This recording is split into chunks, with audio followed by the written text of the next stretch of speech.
Price the lord. ಪ್ರಭು ಯೇಸುವಿನಲ್ಲಿ ನನ್ನ ಪ್ರೀತಿಯ ಸಹೋದರ ಸಹೋದರರೇ, ಈ ಸಮಯದಲ್ಲಿ ನಿಮ್ಮೆಲ್ಲರನ್ನು ನೋಡಲು ನಾನು ಸಂತೋಷ ಉಳ್ಳವನಾಗಿದ್ದೀನಿ. ಪ್ರಭು ಯೇಸು ಪರಿಶುದ್ಧಾತ್ಮರ ಪ್ರೇರಣೆ ಮೂಲಕ ಈ ದಿನ ನಿಮ್ಮೊಂದಿಗೆ ಮಾತನಾಡಲು ನನಗೆ ನೀಡಿರುವ ಪ್ರೇರಣೆ ದೇವರನ್ನು ಸ್ತುತಿಸಿ ಆರಾಧಿಸಬೇಕು ಎಂಬುದಾಗಿ. ಪ್ರಿಯರೇ, ದೇವರು ವಚನ ಪ್ರಕಾರ ನಾವು ನೋಡುವುದಾದರೆ ಕೀರ್ತನೆಯ 103ರಲ್ಲಿ ನಾವು ನೋಡಬಹುದು, ಭಜಿಸು ನನ್ನ ಮನವೇ ಭಜಿಸು ಪ್ರಭುವನ್ನು, ಭಜಿಸು ನನ್ನ ಮನವೇ ಭಜಿಸು ಪ್ರಭುವನ್ನು, ಮರೆಯುವುದರ ಆತನ ಉಪಕಾರಗಳು ಒಂದನ್ನು, ಮನ್ನಿಸುವ ಆತ ನನ್ನ ದೋಷಗಳನ್ನು, ವಾಸಿ ಮಾಡುವನು ನನ್ನ ರೋಗಗಳನ್ನು. ಹೌದು ಪ್ರಿಯರೇ, ದೇವರನ್ನು ನಾವು ಸ್ತುತಿಸಿ ಆರಾಧಿಸುವಾಗ ನಮಗೆ ಮೊದಲನೇದಾಗಿ ನಮ್ಮ ಪಾಪಗಳನ್ನು ಮನ್ನಿಸ್ತಾನೆ. ಆ ದೇವರನ್ನು ಸ್ತುತಿಸಿ ಆರಾಧಿಸುವಾಗ ನಮ್ಮೆಲ್ಲ ದೋಷಗಳ ಆತ ನೀಗುತ್ತಾನೆ. ಹೌದು ಪ್ರಿಯರೇ, ಕೀರ್ತನೆ 47 ವಚನ 1 ನೋಡೋದಾದರೆ, ಸರ್ವಜನಾಂಗಲೇ ಚಪ್ಪಾಳೆ ಹೊಡೆಯಿರಿ, ಸರ್ವೇಶ್ವರನಿಗೆ ಜೈ ಜಯಘೋಷ ಮಾಡಿರಿ. ಹೌದು, ಎಲ್ಲ ಸರ್ವ ಜನಾಂಗಗಳು ದೇವರನ್ನು ಸ್ತುತಿಸಿ ಆರಾಧಿಸಬೇಕೆಂದು ದೇವರು ಈ ವಚನದ ಮೂಲಕ ನಮ್ಮೆಲ್ಲರನ್ನು ಕರೀತಿದ್ದಾರೆ. ಪ್ರಿಯರೇ, ಮುಂಜಾನದಲ್ಲಿ ನಾವು ಹೇಳೋದಕ್ಕೂ ಮುಂಚೆ ಆಕಾಶದಲ್ಲಿ ನಾವೊಂದು ಶಬ್ದವನ್ನು ಕೇಳ್ತೀವಿ. ಎಲ್ಲ ಪ್ರಾಣಿ ಪಕ್ಷಿಗಳು ಶಬ್ದವನ್ನು ಕೇಳಿ ನಾವು ಎದ್ದೇಳ್ತೀವಿ. ನಮಗಿಂತ ಮುಂಚಾಗಿ ಎಲ್ಲ ಪ್ರಾಣಿ ಪಕ್ಷಿಗಳು ದೇವರನ್ನು ಸ್ತುತಿಸಿ ಆರಾಧಿಸ್ತದೆ. ಎಲ್ಲ ಹೊಲ ಗೆದ್ದಗಳು ಪೈರುಗಳು ದೇವರನ್ನು ಸ್ತುತಿಸಿ ಮಹಿಮೆ ಪಡಿಸ್ತದೆ. ಕೀರ್ತನೆ ವಾಕ್ಯ 150ನೇ ಕೀರ್ತನೆ ನೋಡುವುದಾದರೆ, ದೇವರು ಎಲ್ಲ ಸೃಷ್ಟಿಗಳು ದೇವರನ್ನು ಸ್ತುತಿಸ್ತದೆ. 149 ವಚನ ನೋಡುವುದಾದರೆ, ಎಲ್ಲ ಬೆಟ್ಟ ಗುಡ್ಡಗಳೇ ದೇವರನ್ನು ಸ್ತುತಿಸಿ, ಎಲ್ಲ ಪಲ್ಲ ಪಕ್ಷಿಗಳೇ ದೇವರನ್ನು ಸ್ತುತಿಸಿ ಆರಾಧಿಸಿ, ಎಲ್ಲ ಜನಾಂಗವೇ ಎಲ್ಲ ಮಕ್ಕಳೇ ದೇವರನ್ನು ಸ್ತುತಿಸಿ ಆರಾಧಿಸಿ ಎಂದು ದೇವರ ವಾಗ್ದಾನ ಮುಖಾಂತರ ಕರೀತಾ ಇದ್ದಾರೆ. ಅವರು ಪ್ರಿಯರೇ, ದೇವರನ್ನು ನಾವು ಸ್ತುತಿಸಿ ಆರಾಧಿಸುವಾಗ ಅನೇಕ ಕಾರ್ಯಗಳು ಉಂಟಾಗುತ್ತದೆ. ಕೀರ್ತನೆ 147:3ರಲ್ಲಿ ಹೇಳ್ತದೆ, ವಾಸಿ ಮಾಡುವೆನು ಮುರಿದ ಮನಸ್ಸುಳ್ಳವರನ್ನು, ಕಟ್ಟಿ ಗುಣಪಡಿಸ್ತೀನಿ ಅವರ ಗಾಯಗಳನ್ನು. ಹೌದು ಪ್ರಿಯರೇ, ನೀನು ದೇವರನ್ನು ಸ್ತುತಿಸುವಾಗ ಆರಾಧಿಸುವಾಗ ಮಹಿಮೆ ಪಡಿಸುವಾಗ ನಿನಗೆ ಗೊತ್ತಿಲ್ಲದೆ ನಿನ್ನ ರೋಗಗಳು ವಾಸಿವಾಗ್ತದೆ. ಪ್ರಿಯರೇ, ದೇವರ ವಾಗ್ದಾನದ ಪ್ರಕಾರ. ಹೌದು, ಪ್ರೇಷಿತರ ಕಾರ್ಯಗಳ 16ನೇ ಅಧ್ಯಾಯ 25ನೇ ವಚನದಲ್ಲಿ ನೋಡುವುದಾದರೆ, ಪೌಲಸೇಲನ್ನು ಬಂಧಿಸಿ ಸೆರೆಮನೆಯಲ್ಲಿಟ್ಟಾಗ ದೇವರನ್ನು ಸ್ತುತಿಸಿ ಆರಾಧಿಸಿದಾಗ ಅಲ್ಲಿ ಭೂಕಂಪ ಉಂಟಾಯಿತು. ಎಲ್ಲ ಅವರು ಕಟ್ಟಿದಂಥ ಎಲ್ಲ ಸರಪಣಿಗಳು ಕಲಿಸಿ ಬಿತ್ತು. ಇದು ಯಾವ ಶಕ್ತಿಯಿಂದ? ದೇವರನ್ನು ಸ್ತುತಿಸಿ ಆರಾಧಿಸಿದಾಗ ಅಲ್ಲಿ ಬಿಡುಗಡೆ ಉಂಟಾಯಿತು. ಪ್ರಿಯರೇ, ಹೌದು, ಸಬ್ರಕ್ ಮೇಸಕ್ ಅಬೇದೆಗನ್ನು 3 ಅಗ್ನಿಕುಂಡಲು ಹಾಕಿದಾಗ ಅಲ್ಲಿ ದೇವರನ್ನು ಸ್ತುತಿಸಿ ಆರಾಧಿಸಿ ದೇವರನ್ನು ಮಹಿಮೆಪಡಿಸಿದಾಗ ಅವರಿಗೆ ಬೆಂಕಿ ಸಾಕನ್ನು ಅವರಿಗೆ ತಟ್ಟಲಿಲ್ಲ, ಸೋಕಲಿಲ್ಲ. ದೇವರಲ್ಲಿ ದೂತರನ್ನು ಕಲಿಸಿ ಅವರಿಗೆ ರಕ್ಷಣೆಯನ್ನು ಕೊಟ್ಟರು. ಪ್ರಿಯರೇ, ನಾವು ನೋಡ್ಬೋದು. ಮುಂದುವರಿಸಿ ವಚನ ಭಾಗ ನೋಡುವುದಾದರೆ, ದಾನಿಯೇಲ ಪ್ರವಾದಿಯನ್ನು ಸಿಂಹದ ಗವಿಯಲ್ಲಿ ಹಾಕಿದಾಗ ದೇವರನ್ನು ಸ್ತುತಿಸಿ ಆರಾಧಿಸಿದಾಗ ದೇವರ ಆತ್ಮರ ಶಕ್ತಿ ಸಿಂಹಗಳ ಬಾಯನ್ನು ಬಂಧಿಸಿ ಅಲ್ಲಿ ರಕ್ಷಣೆ ಕೊಟ್ಟರು. ಪ್ರಿಯರೇ, ನಾವು ನೋಡ್ಬೋದು ದೇವರ ವಾಕ್ಯವನ್ನು ಮುಂದುವರಿಸಿ. ಕೀರ್ತನೆ 47 ವಾಕ್ಯ 1ರಲ್ಲಿ ನೋಡ್ಬೋದು. ಪ್ರಿಯರೇ, ಸರ್ವ ಜನಾಂಗಲೇ ಚಪ್ಪಾಳೆ ಹೊಡೆಯಿರಿ, ಸರ್ವೇಶ್ವರನಿಗೆ ಜಯ ಜಯಗಾರ ಮಾಡಿರಿ. ಹೌದು, ಎಲ್ಲ ಜನಾಂಗ ಜಾತಿ ಎಲ್ಲರೂ ದೇವರನ್ನು ಸ್ತುತಿಸಿ ಆರಾಧಿಸಬೇಕು ಎಂದು ದೇವರು ಆ ವಚನ ಮೂಲಕ ನಮಗೆ ಕರೆ ನೀಡುತ್ತಾರೆ. ಕೀರ್ತನೆ 103 ನೋಡುವುದಾದರೆ ಅಲ್ಲಿ ದೇವರ ವಾಗ್ದಾನ ನುಡಿತದೆ, ಭಜಿಸು ನನ್ನ ಮನವೇ ಭಜಿಸು ಪ್ರಭುವನ್ನು, ಭಜಿಸು ನನ್ನ ಮನವೇ ಭಜಿಸು ಪ್ರಭುವನ್ನು, ನನ್ನ ಅಂತರಂಗವೇ ಭಜಿಸು, ನೆನಿ ಆತನ ಪರಮ ಪಾವನ ನಾಮವನ್ನು. ಹೌದು, ದೇವರು ಮಾಡಿದ ಉಪಕಾರವನ್ನು ನಾವು ಮರೆಸ್ತಾ ಆತನಿಗೆ ಕೃತಜ್ಞತೆ ನಾವು ಸಲ್ಲಿಸಬೇಕು. ದೇವರು ನಮಗೆ ಪ್ರತಿದಿನವೂ ಹೊಸ ದಿನ ಹೊಸ ಗಾಳಿ ಬೆಳಕು ನೀರನ್ನು ಕೊಡ್ತಾರೆ. ಅದಕ್ಕಾಗಿ ದೇವರಿಗೆ ನಾವು ಕೃತಜ್ಞತೆಯನ್ನು ಸಲ್ಲಿಸಬೇಕು. ಯಾವ ರೀತಿ ದೇವರಿಗೆ ನಾವು ಕೃತಜ್ಞತೆ ಸಲ್ಲಿಸಬೇಕು? 10 ಮಂದಿ ಕುಷ್ಠರೋಗಿ ಗುಣ ಹೊಂದಿದಾಗ ಒಬ್ಬ ವ್ಯಕ್ತಿ ಯೇಸುವಿಗೆ ಬಂದು ಸಾಷ್ಟಾಂಗ ನಮಸ್ಕಾರ ಮಾಡಿ ಕೃತಜ್ಞತೆ ಸಲ್ಲಿಸಿದನು. ಆಗ ಪ್ರಭು ಯೇಸು ಅವರಿಗೆ ನುಡಿತಾರೆ, ಮಿಕ್ಕ 9 ಮಂದಿ ಎಲ್ಲಿ ಹೋದರೂ ದೇವರಿಗೆ ಕೃತಜ್ಞತೆ ಮಾಡಲು ದೇವರನ್ನು ಸ್ತುತಿಸಲೆಂದು ಯೇಸು ಪ್ರಭು ಕೇಳಿದ ಮಾತು ನನ್ನ ಮತ್ತು ನಿಮಗಾಗಿದೆ. ಹೌದು ಪ್ರಿಯರೇ, ನಮ್ಮ ಜೀವನದಲ್ಲಿ ದೇವರು ನಮಗೆ ಕುಟುಂಬ ಕೊಟ್ಟಿದ್ದಾರೆ, ಜಾಬ್ ಕೊಟ್ಟಿದ್ದಾರೆ, ಮಕ್ಕಳು ಕೊಟ್ಟಿದ್ದಾರೆ, ಬುದ್ಧಿ ಕೊಟ್ಟಿದ್ದಾರೆ, ಸಾಮರ್ಥ್ಯ ಕೊಟ್ಟಿದ್ದಾರೆ. ಅವೆಲ್ಲಕ್ಕಾಗಿ ದೇವರಿಗೆ ನಾವು ಕೃತಜ್ಞತೆ ಸಲ್ಲಿಸುವವರಾಗಿರಬೇಕು.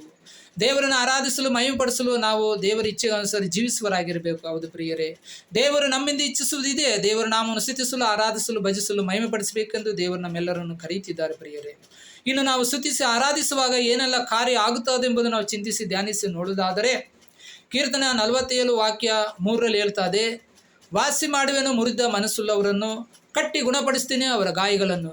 ಯಾವಾಗ ನಾವು ದೇವರನ್ನು ಸ್ತುತಿಸಿ ಆರಾಧಿಸ್ತವೋ ನಮ್ಮ ರೋಗಗಳು ಗಾಯಗಳು ಆತನು ಕಟ್ಟಿ ಗುಣಪಡಿಸ್ತಾನೆ. ಕೀರ್ತನೆ 103 ವಚನ ಮುಂದುವರಿಸಿ ನೋಡುವುದಾದರೆ, ಭಜಿಸು ನನ್ನ ಮನವೇ ಭಜಿಸು ಪ್ರಭುವನ್ನು, ನನ್ನ ಅಂತರಂಗವೇ ಭಜಿಸು ಆತನನ್ನು, ನೆನಿ ಆತನ ಪರಮ ಪಾವನ ನಾಮವನ್ನು, ಮನ್ನಿಸುವ ಆತ ನಮ್ಮ ದೋಷಗಳನ್ನು, ವಾಸಿ ಮಾಡುವನು ನಮ್ಮ ರೋಗಗಳನ್ನು, ಉಳಿಸುವನು ಪಾತಾಳ ಕೋಪದಿಂದ ನಮ್ಮನ್ನು. ಹೌದು, ದೇವರನ್ನು ಸ್ತುತಿಸಿ ಆರಾಧಿಸುವಾಗ ನಾವು ಸತ್ತ ದಿನದಲ್ಲಿ ನಮ್ಮ ಆತ್ಮವನ್ನು ಪಾತಾಳದಿಂದ ತಪ್ಪಿಸಿ ಆತ ನಮಗೆ ರಕ್ಷಣೆಯನ್ನು ಕೊಡುತ್ತಾನೆ. ನಮ್ಮೆಲ್ಲ ದೋಷಗಳಿಂದ ಬಿಡುಗಡೆ ಮಾಡಿ ನಮಗೆ ದೇವರ ಬಳಿಗೆ ಕರೆದುಕೊಂಡು ಹೋಗಲು ಅಲ್ಲಿ ದೇವರ ಆತ್ಮ ನಮಗೆ ಸಹಾಯ ಮಾಡ್ತದೆ. ಪ್ರಿಯರೇ, ದೇವರನ್ನು ಸ್ತುತಿಸಿ ಆರಾಧಿಸುವುದರಿಂದ ಆಗುವಂಥ ಕಾರ್ಯಗಳನ್ನು ಚಿಂತಿಸಿ ಧ್ಯಾನಿಸುವುದಾದರೆ ಕೀರ್ತನೆ 100ನೇ ಅಧ್ಯಾಯದಲ್ಲಿ ಭೂನಿವಾಸಿಗಳೇ ಜಯಘೋಷ ಮಾಡಿ ಅತಿ ಸಂತೋಷದಿಂದ ಸೇವೆ ಮಾಡಿ ಹಾಡುತ್ತಾ ಪಾಡುತ್ತಾ ಬನ್ನಿ ಆತನ ಸನ್ನಿಧಿಗೆ. ಪ್ರಭು ದೇವರೆಂಬುದನ್ನು ನೀವು ಮರೆತು ಬಿಡಬೇಡಿ.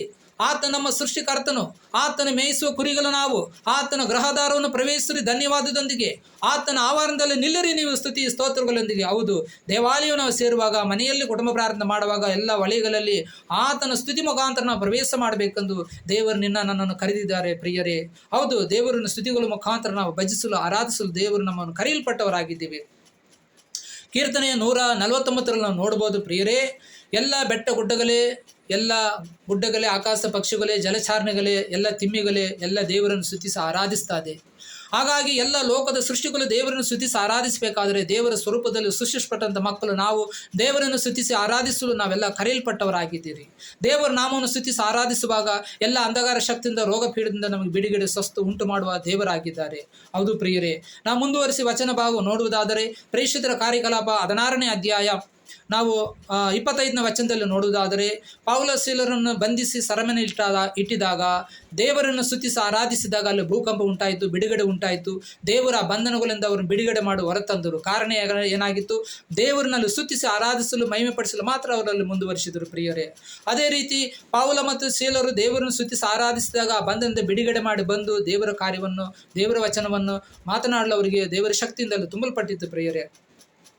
ವಚನ ಭಾಗವನ್ನು ಮುಂದುವರಿಸಿ ನೋಡುವುದಾದರೆ ಶದ್ರಕ್ ಮೇಷಕ್ ಅಬೇದ್ನೆಗೋರನ್ನು ಅವರನ್ನು ಕಟ್ಟಿ ಬೆಂಕಿಗೆ ಎಸೆದಾಗ ಅಲ್ಲಿ ದೇವರು ಸ್ತುತಿಗೀತೆ ಆಡ್ತಾ ದೇವರನ್ನು ಸ್ತುತಿಸಿ ಆರಾಧಿಸಿ ಮಹಿಮೆಪಡಿಸಿದಾಗ ದೇವದೂತರನ್ನು ಕಲಿಸಿ ಅವರಿಗೆ ರಕ್ಷಣೆಯನ್ನು ಕೊಟ್ಟು ಅವ್ರನ್ನ ಈಚೆ ತಂದರು ಪ್ರಿಯರೇ.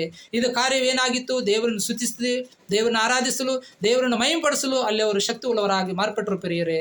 ನಾವು ವಚನ ಭಾಗ ಮುಂದುವರಿಸಿ ನೋಡುವುದಾದರೆ ದಾನಿಯೇಲ ಪ್ರವಾದನೆಯನ್ನು ಸಿಂಹದ ಗವಿಯಲ್ಲಿ ಹಾಕಿದಾಗ ಅಲ್ಲಿ ದೇವರನ್ನು ಸ್ತುತಿಸಿ ಆರಾಧಿಸಿದಾಗ ದೇವದೂತರನ್ನು ಕಲಿಸಿ ಸಿಂಹದ ಬಾಯಿಯನ್ನು ಬಂಧಿಸಿದರು ಪ್ರಿಯರೇ. ಇದಾಗಿ ಅವರು ದೇವರು ತನ್ನ ಭಕ್ತರನ್ನು ಕಾಪಾಡಿ ಮುನ್ನಡೆಸುವಂಥದ್ದು, ಕಾರ್ಯಪ್ರವರ್ತ ಮಾಡುವಂಥದ್ದು ಪ್ರಿಯರೇ. ನಾವೆಲ್ಲರೂ ದೇವರನ್ನು ಸ್ತುತಿಸಲು ಆರಾಧಿಸಲು ಕರೆಯಲ್ಪಟ್ಟವರಾಗಿದ್ರಿ. ಕೀರ್ತನೆ ನಾವು 117 ನೋಡೋದರೆ ಸಮಸ್ತ ರಾಷ್ಟ್ರಗಳೇ ಸಮಸ್ತ ಜನಾಂಗಲೇ ಆತನನ್ನು ಸ್ತುತಿಸಿ ಆಡಿ ಸರ್ವ ಜನಾಂಗಲೇ ಚಪ್ಪಾಲೆ ಒಡೆಯಿರೆಂದು ದೇವರು ನಮಗೆ ಕರೆ ನೀಡ್ತಾ ಇದ್ದಾರೆ. ಭಜಿಸು ನನ್ನ ಮನವೇ, ದೇವರು ಮಾಡಿದ ಎಲ್ಲ ಉಪಕಾರಕ್ಕಾಗಿ ಪ್ರತಿ ಕ್ಷಣಕ್ಕಾಗಿ ದೇವರನ್ನು ಭಜಿಸಿ ಆರಾಧಿಸಬೇಕೆಂದು ದೇವರು ನನ್ನ ಮತ್ತು ಕರೆದಿದ್ದಾರೆ. ಹಾಗಾಗಿ ದೇವರ ನಾಮವನ್ನು ಸ್ತುತಿಸ್ತಾ ಆರಾಧಿಸ್ತಾ ದೇವರನ್ನು ಗೀತೆಯನ್ನು ಆವರ್ತಾ ಮಹಿಮೆಪಡಿಸಬೇಕು.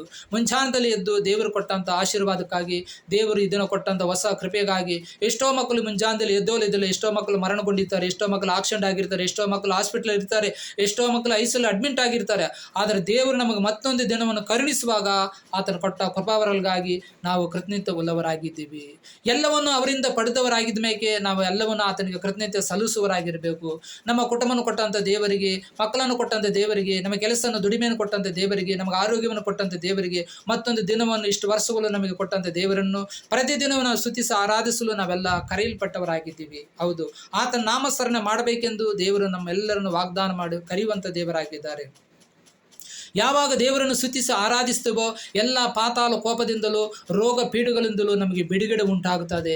ಎಲ್ಲ ಸೈತಾನು ನಮಗೆ ತಿಳಿದಂತೆ ನಮ್ಮ ಬೆನ್ನಿ ಹಿಂದೆ ಅನೇಕ ಕಾರ್ಯಗಳು ಮಾಡಲು ಅವನು ಕಾಯ್ತಾ ಇರ್ತಾನೆ.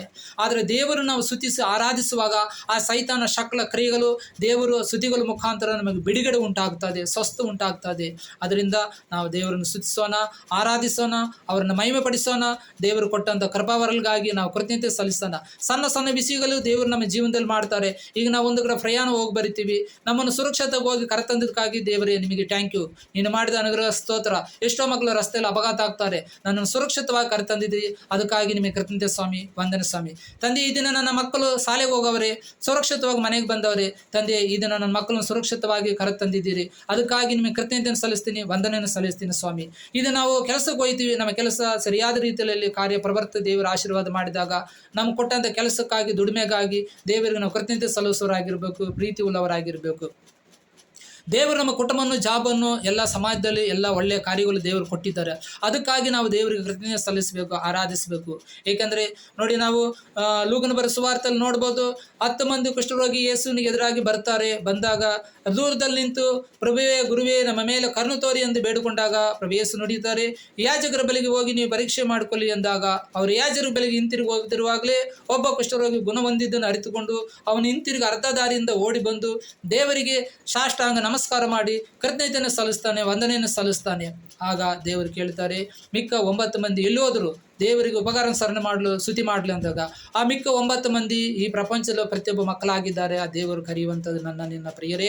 ಹಾಗಾಗಿ ದೇವರು ಮಾಡಿದ ಎಲ್ಲ ಅನುಗ್ರಹಗಳಿಗಾಗಿ, ದೇವರು ಕೊಟ್ಟಂಥ ಬುದ್ಧಿಶಕ್ತಿಗಾಗಿ, ಸಾಮರ್ಥ್ಯಕ್ಕಾಗಿ, ಕುಟುಂಬಕ್ಕಾಗಿ, ಜಾಬಕ್ಕಾಗಿ, ಆತನು ಕೊಟ್ಟಂಥ ಒಂದೊಂದು ದಿನಕ್ಕಾಗಿ ದೇವರಿಗೆ ನಾವು ಕೃತಜ್ಞತೆಯನ್ನು ಸಲ್ಲಿಸ್ತಾ ಆತನ ನಾಮವನ್ನು ಸ್ತುತಿಸಿ ಆರಾಧಿಸಲು ಮಹಿಮೆಪಡಿಸಲು ದೇವರು ನಮ್ಮೆಲ್ಲರನ್ನು ಕರೆಯುತ್ತಿದ್ದಾರೆ. ಕನಗುಲು ಮುಚ್ಚಾನ ಪ್ರಭು ಯೇಸುವೇ, ಈ ಸಮಯದವರೆಗೂ ನೀವು ಕೊಟ್ಟಂಥ ಆರೋಗ್ಯಕ್ಕಾಗಿ, ನೀವು ಕೊಟ್ಟಂಥ ಮಡಿದಿಗಾಗಿ, ನೀವು ಕೊಟ್ಟಂಥ ಮಕ್ಕಳಿಗಾಗಿ, ನೀವು ಕೊಟ್ಟಂಥ ಜಾಬ್ಗಾಗಿ, ನೀವು ಕೊಟ್ಟಂಥ ಎಲ್ಲ ಸಮಾಜದಲ್ಲಿ ಎಲ್ಲ ಒಳ್ಳೆಯ ಬುದ್ಧಿಶಕ್ತಿಗಾಗಿ, ನೀವು ಕೊಟ್ಟಂಥ ಎಲ್ಲ ಅನುಗ್ರಹಗಳಿಗಾಗಿ, ನೀವು ಕೊಟ್ಟಂಥ ಆಯುಸ್ಸಿಗಾಗಿ, ನೀವು ಕೊಟ್ಟಂಥ ಒಳ್ಳೆಯ ಆರೋಗ್ಯಕ್ಕಾಗಿ, ಇದುವರೆಗೆ ಎಲ್ಲ ರೀತಿ ಸರ್ವಾಪದ ಕಾಪಾಡಿ ನಮ್ಮನ್ನು ಕರೆತಂದಕ್ಕಾಗಿ ನಿಮಗೆ ನಾವು ಕೃತಜ್ಞತೆಯನ್ನು ಸಲ್ಲಿಸಿ ಎಷ್ಟೋ ದಿನಗಳ ಸ್ವಾಮಿ ನಿಮ್ಮಿಂದ ನಾವು ದೂರವಾಗಿದ್ದಿ. ಅದರಾಗಿ ನೀನು ಮಾಡಿದ ಎಲ್ಲ ಅನುಗ್ರಹಗಳಿಗಾಗಿ, ಈ ಸಮಯದಲ್ಲಿ ನೀನು ಮಾಡಿದ ಎಲ್ಲ ಕೃಪಾವರಗಳಿಗಾಗಿ ನಿಮಗೆ ಕೃತಜ್ಞತೆಯನ್ನು ಸಲ್ಲಿಸ್ತಾ, ವಂದನೆಯನ್ನು ಸಲ್ಲಿಸ್ತಾ, ಕುಷ್ಠರೋಗಿ ಅಂತ ನಾವು ಅಡ್ಡಬಿದ್ದು ನಿಮ್ಮನ್ನು ಆರಾಧಿಸಿ ಸ್ವಾಮಿ ಯೇಸುವಿನ ಶಕ್ತಿ ಸಮಯದಲ್ಲಿ ನಮ್ಮಲ್ಲಿ ಇಳಿದು ಬರಲಿ. ತಾಯಿ ಮರಿಮನವರ ಮಧ್ಯಸ್ಥ ಮೂಲಕ ಪ್ರಾರ್ಥಿಸೋಣ. ಆಮೇನ್. Praise the lord.